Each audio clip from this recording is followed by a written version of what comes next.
guys, Yoana Nin here. How are you doing? Welcome to my YouTube channel. I have a special guest today, Johan Alvarez with Altera Home Loans, and we are going to share with you how to improve credit. So stay tuned.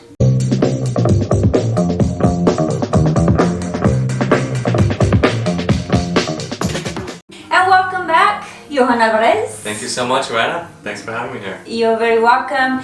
Guys, with any questions, please connect with me, connect with Johan. Our information is going to be on the screen. And without further ado, let's dive into how to improve your credit. Johan. Interesting topic, Yoana. Yeah.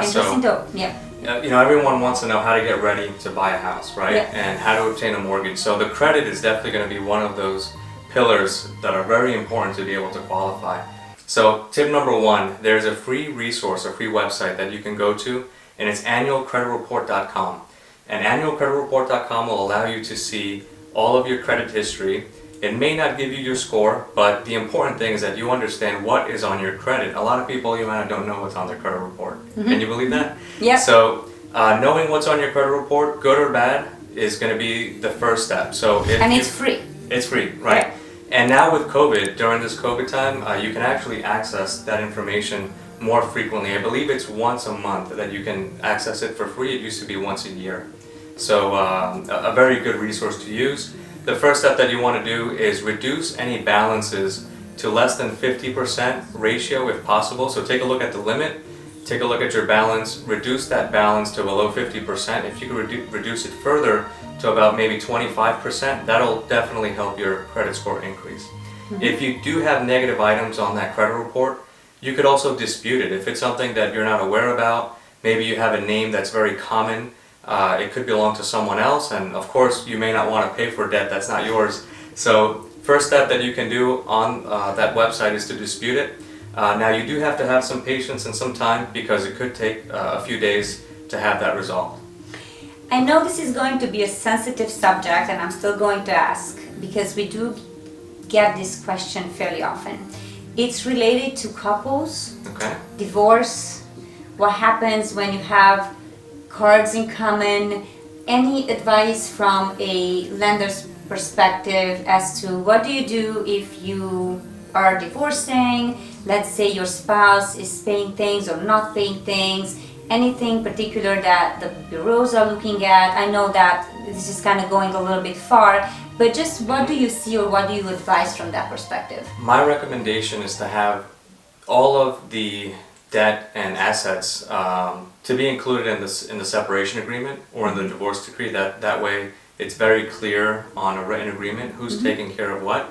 And if there's anything reporting, you may be able to talk to your lender, your creditor, the credit bureaus to see if maybe that information can be fixed based on the arrangement that you have on that separation agreement or divorce decree.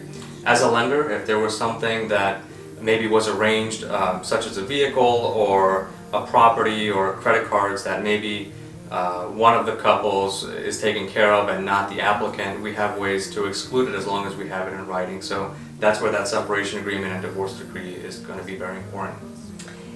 And when it comes to credit score dropping, when you guys doing a hard pull or 3-4 lenders doing a hard pull, how would you advise our viewers? Most of you are wondering or are very afraid to have your credit pulled. Johan already shared the annual credit report, which is free, and a lot of our clients say, we are only going to talk to a lender because they're going to pull our credit, and we're so afraid, and we just really don't want to go to another lender to do the same thing because our credit is going to drop. So what is your advice in that regard? Yeah, so I think that the first step would be to speak to these lenders and find out what their offerings are, what programs do they work with that maybe fit your needs. And you can also provide them with general information without them running your credit. Mm-hmm. So if you tell them, I want to buy a house at this price, this is the down payment that I want to put, it's going to be my primary residence, an investment home, a vacation home, whatever the home is. Mm-hmm. And then you can use the same estimated credit score with each lender without them pulling your credit. Right. You can find out if the program that they're offering you is competitive, if the terms, the rate, the closing cost is competitive. Mm-hmm. And then once you narrow down your options, you can apply for maybe 1, 2, or 3 lenders, your top 3. Right. And I would recommend to do it around the same time, so that way, Ideally the same day. the same day, With the same property. Right? Well, at that point, they may not have a property, right? So No, just like let's say I like this property. right. Johan, based on this property, what type of rate can you give me? You don't pull my credit, or just you pull my credit, and then Right. go to 2 other lenders. And he's so nice to say that. He's the best, though. I promise. We've worked together for many years. But you are free to do that. Right. And so, pretty much, this is a property, even though we don't have one. Based on this property today, because the rates fluctuate, this Right. is my credit score based on annual credit report, or just pull my credit and do the same with 2 other lenders, just to be able to compare the rate, the closing costs, the programs that they can offer. Right? So there's a window of time. It could be the closer that window is, the better it is, so that it doesn't impact your credit. That because is the key thing here. there could be a combination of things. It could be Right. that you run it today, and then 20 days from now you're running it with someone else, and there's a different Right. result because maybe you used a credit card or you paid a credit card down. So.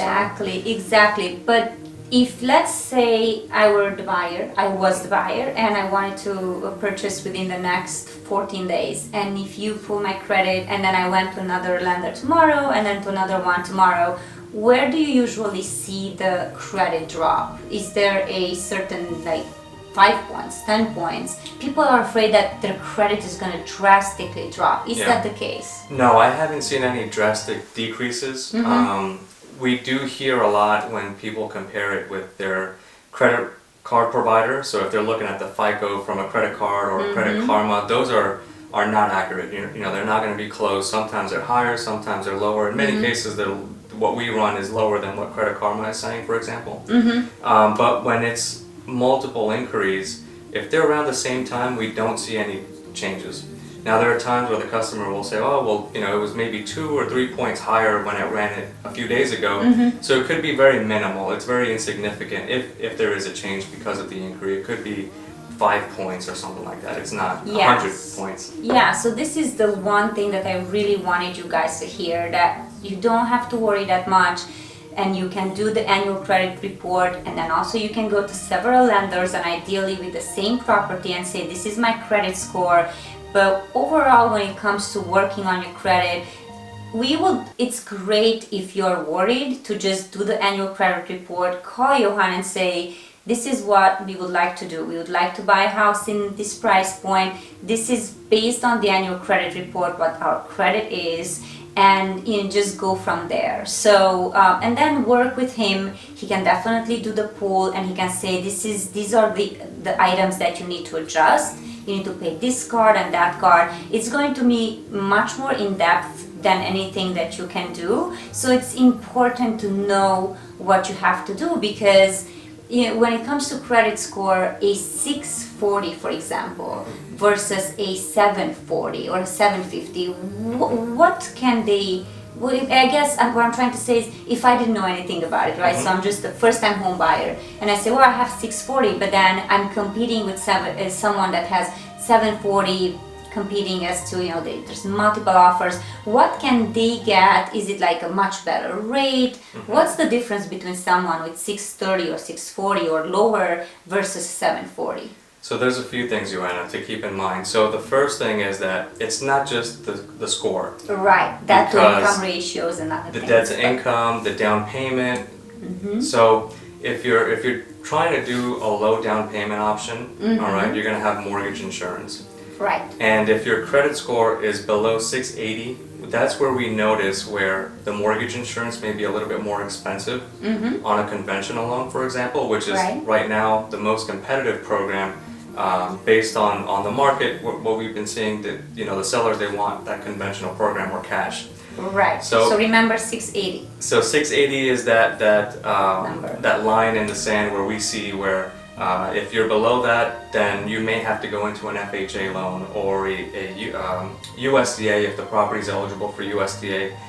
But the conventional loan may still be an option. It doesn't disqualify them from a conventional loan. It just means that your rate may be a little bit more expensive, or your mortgage insurance may be a little bit more expensive. So when you put a conventional and an FHA, for example, side by side, you're going to notice that the FHA is going to give you a better monthly payment, and that's why a lot of people opt for an FHA compared to a conventional. But it does not mean that it disqualifies you for a conventional. It just means you have to take a look at your options. Right, look at the numbers, right? So that's where the number, the credit score comes in place. So talking to someone before you even start shopping for a home is important, because your numbers, your debt to income, all of those personal things could contribute a lot. So when you look at credit scores and when you look at loan programs, which by the way, we are going to upload a very cool video shortly, maybe next week actually, on loan programs. So subscribe to my channel, because we do upload a lot of information every week, so you can see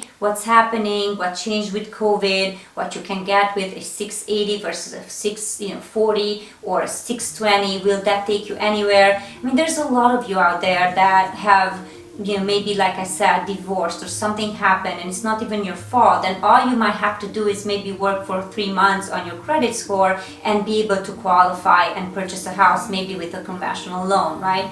Or an FHA, which is a great loan. So there's a lot of things that I would love to touch with you and talk to you about. Again, my information is going to be there. Please subscribe, please comment with any questions. We can redirect the questions directly to Johan, and remember that that credit scores are just something individual, right? And you can always work on them, and there's nothing that should stop you from purchasing a home. There's one thing, Yoana, very important, and a lot of people may or may not know this, but some lenders will offer something called a rescore, okay? And some lenders will not. So what that means is that we have the ability with our credit report providers to simulate the credit, and if, for example, if you're at a 679 and you're 1 point away from that 680, or maybe a few points from 700, which will give you a better rate or something like that, we can actually guide you on what needs to be done to boost up your credit.